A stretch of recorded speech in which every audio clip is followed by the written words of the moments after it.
Assalamualaikum warahmatullahi wabarakatuh. Halo anak-anakku sekalian, apa kabar hari ini? Semoga kita semua dalam keadaan sehat walafiat. Nah, di sini Ibu mau bertanya, siapa di sini yang sudah sarapan? Coba acungkan tangannya. Nah, baik, semoga kita semua sudah sarapan ya, supaya kita semangat untuk memulai pembelajaran pada hari ini. Nah, anak-anakku sekalian, sebelum kita melangkah kepada pembelajaran, alangkah baiknya kita berdoa terlebih dahulu. Nah, berdoa dimulai.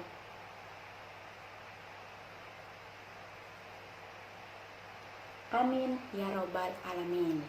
Nah, anak-anakku sekalian, hari ini kita akan belajar tentang ciri-ciri makhluk hidup. Nah, anak-anakku sekalian, apa sih itu makhluk hidup?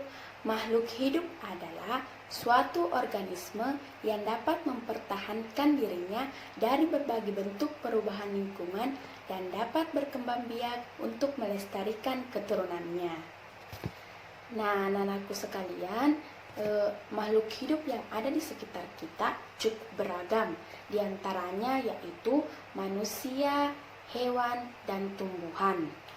Manusia, hewan, dan tumbuhan merupakan ciptaan Tuhan yang Maha Esa yang harus kita syukuri.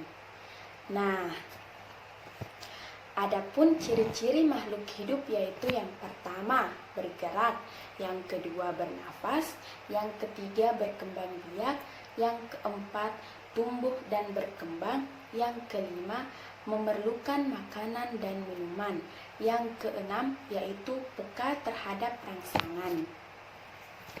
Nah, ciri yang pertama yaitu bergerak. Yaitu bergerak. Makhluk hidup memiliki kemampuan bergerak. Bergerak ada dua jenis, yaitu bergerak aktif dan bergerak pasif. Bergerak aktif adalah perubahan posisi dari satu tempat ke tempat yang lain.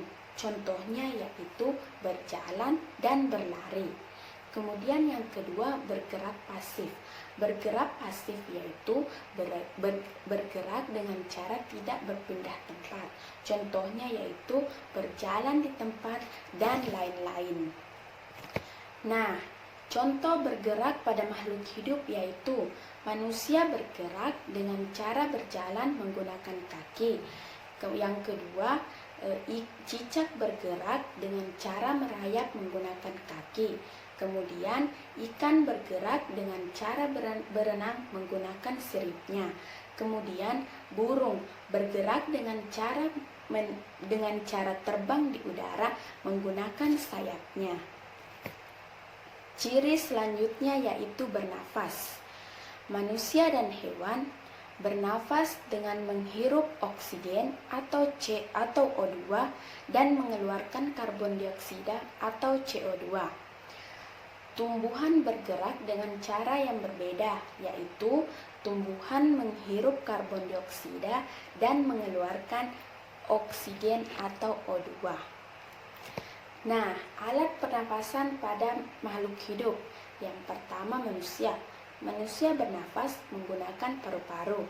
Yang kedua, tumbuhan. Tumbuhan bernafas menggunakan stomata atau mulut daun. Yang kemudian, ikan bernafas menggunakan insang.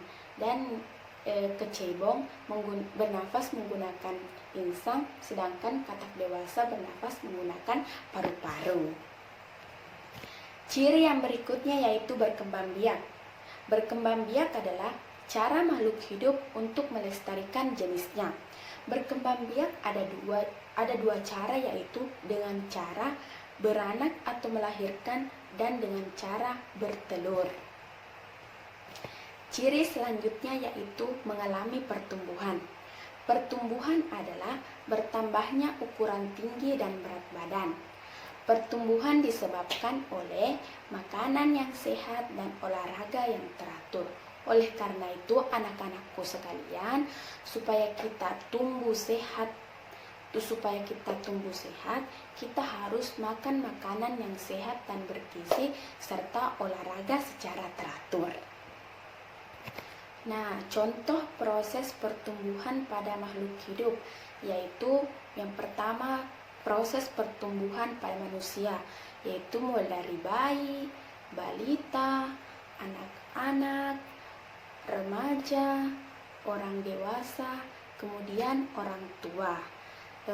Selanjutnya proses pertumbuhan pada tumbuhan, yaitu mulai dari biji-bijian, kemudian berubah menjadi kecambah, setelah itu berubah menjadi tanaman muda, dan kemudian berubah menjadi tanaman tua. Nah, contoh pertumbuhan pada hewan, yaitu pada hewan ayam, yaitu mulai dari telur, kemudian telur berisi embrio, kemudian telur menetas, kemudian setelah telur menetas menghasilkan atau mengeluarkan anak ayam, kemudian anak ayam berubah atau tumbuh menjadi anak ayam dewasa. Kemudian ciri selanjutnya yaitu memerlukan makan dan minum. Nah, anak-anakku sekalian, kita semua tentu tahu bahwa semua makhluk hidup yang ada di bumi ini itu memerlukan makan dan minum untuk memperoleh energi untuk melakukan aktivitasnya. Nah, contohnya pada manusia memakan nasi dan lauk pauk untuk memperoleh energi dalam tubuhnya. Kemudian sapi makanannya apa? Sapi makanannya rumput, yaitu supaya untuk memperoleh energi dalam tubuhnya. Nah, kemudian tumbuhan mendapatkan energi dan air, oksigen serta cahaya matahari untuk melakukan fotosintesis. Nah, ciri yang terakhir yaitu peka terhadap rangsang. Peka terhadap rangsang artinya setiap makhluk hidup menyadari perubahan yang ada di sekitarnya. Nah, terus bagaimana cara kita mengetahui bahwa makhluk hidup memiliki ciri peka terhadap rangsang? Nah, dapat kita lihat pada makhluk hidup di sekitar kita. Contohnya pada diri kita sendiri, yaitu manusia. Contoh pada mata kita. Mata kita akan berkedip ketika mendapat rangsang dari matahari yang terang dan menyilaukan. Jadi otomatis kita akan berkedip karena kita merasa silau. Kemudian pada tumbuhan. Nah, anak-anakku sekalian, untuk mengetahui ciri peka terhadap rangsang pada tumbuhan, yaitu pasti sini anak-anakku semua pernah melihat putri malu. Ya, pernah lihat putri malu. Nah, putri malu akan menutup daunnya ketika kita sentuh. Nah, itu artinya putri malu peka terhadap rangsang. Jadi, putri malu memiliki ciri peka terhadap rangsang. Nah, selanjutnya pada hewan. Nah, pasti anak-anakku sekalian juga pernah melihat cicak yang ekornya putus. Nah, itu artinya cicak juga peka terhadap rangsang. Karena merasa dirinya terganggu, jadi dia menyelamatkan diri dengan cara memutuskan ekornya. Baik, anak-anakku sekalian, itulah materi kita pada hari ini, yaitu tentang ciri-ciri makhluk hidup. Nah, anak-anakku, setelah belajar tentang materi ciri-ciri makhluk hidup, anak-anakku semua sudah dapat membedakan jenis-jenis makhluk hidup dan dapat mengetahui ciri-ciri makhluk hidup tersebut. Nah, anak-anakku sekalian, untuk hari ini Ibu ucapkan terima kasih yang sudah berpartisipasi dan sudah mengikuti pembelajaran hari ini. Lebih dan kurangnya mohon dimaafkan.